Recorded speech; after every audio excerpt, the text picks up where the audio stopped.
Mr. Speaker, more and more Conservatives are criticizing the Conservatives. There's dissension in the ranks. The former Minister of Fisheries, Tom Sidden, has already stated that the Conservative plan for fish habitat is a disaster.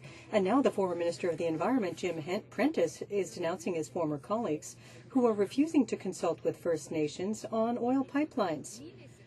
The Conservatives aren't listening to citizens, the First Nations, nor other Conservatives. Who are they listening to? Lobbyists? The Honourable Parliamentary Secretary to the Minister of Natural Resources. Mr. Speaker, I can tell you who we're listening to. We're listening to the 41 First Nations that we're providing funding for so that they can come and participate in the Northern Gateway Pipeline Review. Those are the communities we're listening to. As I mentioned, we've got an independent, comprehensive, science-based evaluation of the Northern Gateway pipeline taking place, and the only ones who seem to want to interfere with that process, that science-based process, is the opposition and their House Leader. Honourable Member for Halifax.